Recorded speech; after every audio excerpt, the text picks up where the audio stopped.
I'm hoping today that I can express a couple of ideas that would meet the middle ground on a whole bunch of issues that seem to be in the forefront of what's going on in the world, in society, in America, on YouTube, in pop culture, in politics, that are touched upon in the news every day, and that's part of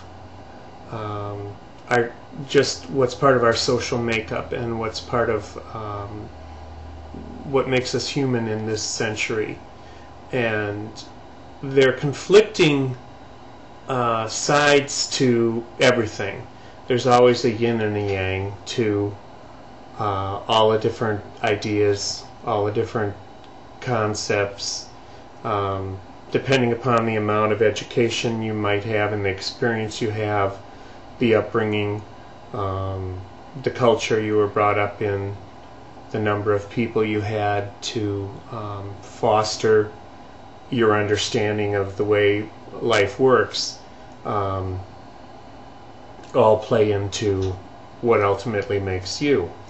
And I was just thinking of a couple different issues. Most of them are being raised by political parties right now. Some of that involves a whole number of different aspects of what makes up our lives and what makes up life in general, and how we feel about a whole bunch of different things. And I can't hope to cover any of those things. I'm always trying to keep my issues on a shorter basis so people feel free to be able to listen to them and not have to get through a whole long rendition or epistle. And what I want to cover in future ones, so if you want to respond to them, which is the best thing about this whole medium, is being able to get people to look at these things and then talk about how they feel, which is the whole point of what I'm talking about here, communication. Not so much a centrist view, but being able to come up with an idea where both sides of an issue talk intelligently about whatever that might be. For instance, I hope to cover in coming examples and videos gun control, for instance. Just an idea what I may go into would be something like there certainly are a lot of people out there who believe that for their own protection and for their First Amendment rights they're entitled to bearing arms, and there are those who say, well, 200 years ago when they were fighting the natural Indians, the national the American Indians, who were the first people who we stole the country from, there was a need for it, and when food was not in the grocery store, prepackaged in plastic cases, and you had to go out and fend for yourself as far as what you ate and what you needed to get as far as skins or for clothing or whatever protection from people coming through the area as they were heading further beyond where you were settled. There were all kinds of reasons for having guns back then that we don't have the same reason for. And then there are those who say, well, I like it for my hunting and for protecting my family and for practice. I enjoy the sportsmanship of it. And then there are those who say, but machine guns and rapid fire guns shouldn't be allowed in the cities and should only be, like if anybody's using them, they're obviously criminals. And then there are the other side again where they say, well, that's my right to have that firearm, and if I want to have that, I should be allowed to. It's a slippery slope as soon as I have to identify myself as a gun owner, because then the government has a list of people who have the mechanism of grouping up and perhaps not a militia, but forming some kind of opposition to what the government may want or an area or a city may want.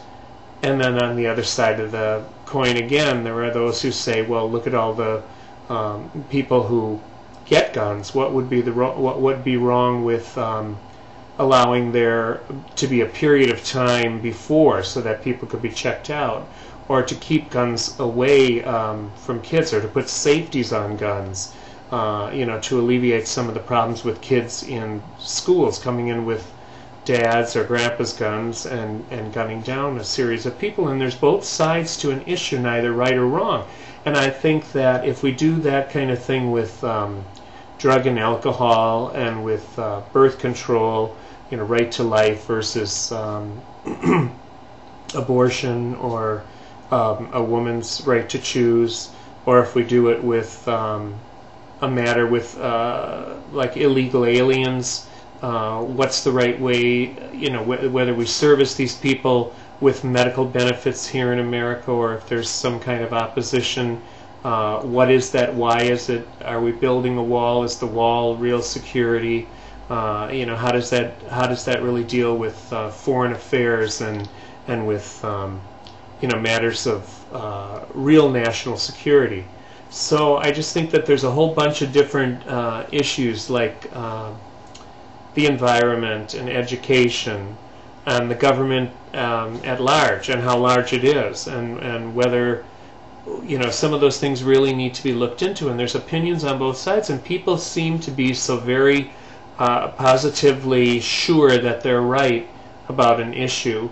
And the atheists and the born-again Christians, or Muslims, or anyone from a religious background, has a feeling that there are their beliefs, and their beliefs are the only way to look at something. It hasn't always been science against religion.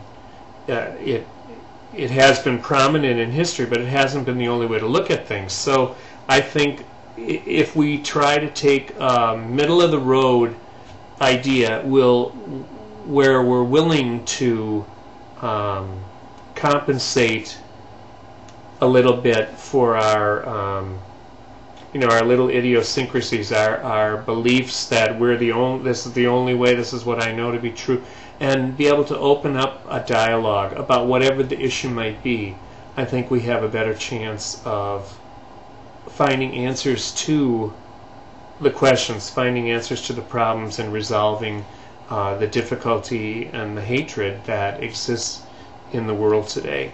And I'm hoping that this will open a free discussion that will foster that kind of behavior on the part of anybody who's interested in commenting on these issues. In future videos, I'm going to take an issue or two and try to expound a little bit on each of those. Right now, I've just sort of overviewed what my feelings are about this, and where we really need to meet in the middle and try to discuss what our options and our solutions might be. So thanks for listening. I've really enjoyed listening to a lot of you guys on YouTube, and hope that you do too, and that we can talk real soon. Thanks a lot.